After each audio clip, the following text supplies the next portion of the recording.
Good morning, everyone. God's perfect will works in progression.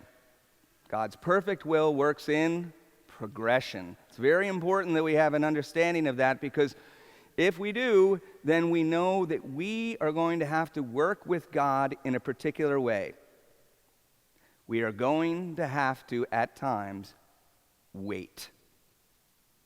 And that can be pretty challenging. We look at the apostles, all the things that they ended up doing. They walked with Jesus for 3 years, and he shared the parables. He spoke plainly to them.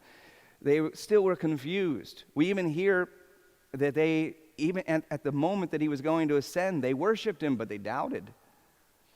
And they had this confusion, and yet they were being led.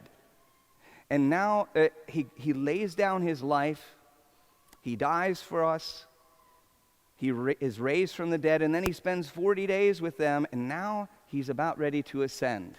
And he's telling them they are going to have to wait. Literally, he says, go to Jerusalem and wait there. Wait for the power from on high to descend upon you. See, the reality is that if we learn to wait, then the power of God will be perfected in us. Now, I'm not talking about like our seniors who are waiting to graduate. That's kind of almost a I can't wait till it's over type of waiting. All right, there's plenty of that we experience in life too. But this is a waiting where something happens, and this is what we're tempted to do. What are you doing? Okay. When we are asked to wait, we should ask that question, but it shouldn't be an expletive, okay? It should be, Lord, what are you doing? And we wait. We go to Mass. We go to adoration. We go to confession. We talk to a good friend. Maybe you want to talk to a priest or another spiritual director. Okay? But those times we have to wait. I want you to think of times in your life where God had you wait. And maybe you didn't recognize it, and you only recognize it afterwards, that he's asking you to wait. He's asking me to wait so that his power would be made perfect in us.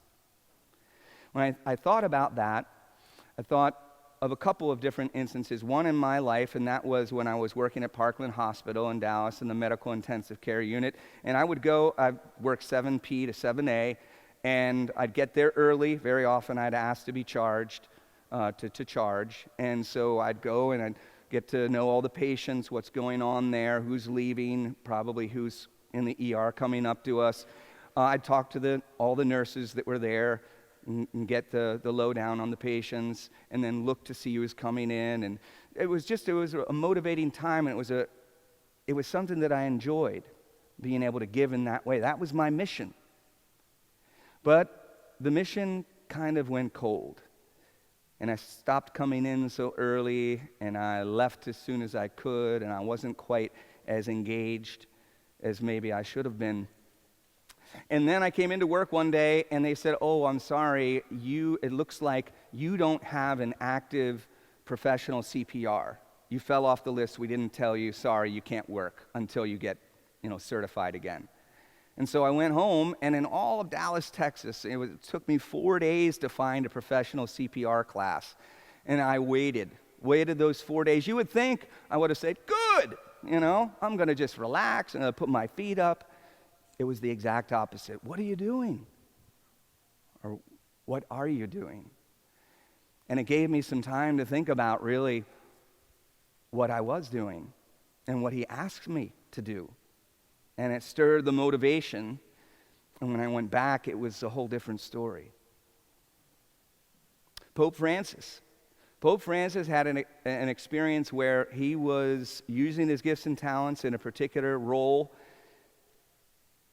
And then there was somebody that removed him and put him off to the side. Actually, really to the far reaches of the Jesuit ministry. It kind of had the feeling of something punitive. But in humility and obedience, he went.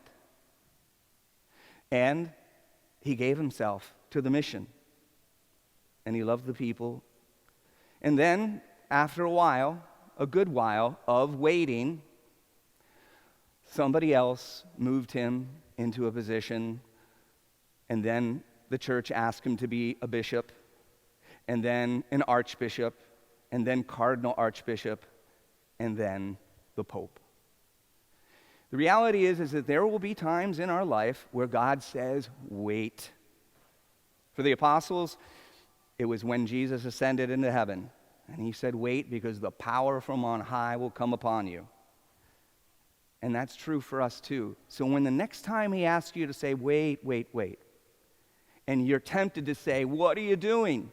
In that moment, you say, Lord, what are you doing? Go to Mass, go to adoration, go to confession, talk to somebody, talk it out, and see what God is doing. I know what he's doing for you and for me.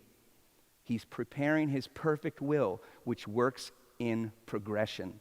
He's preparing us for power to be perfected in us.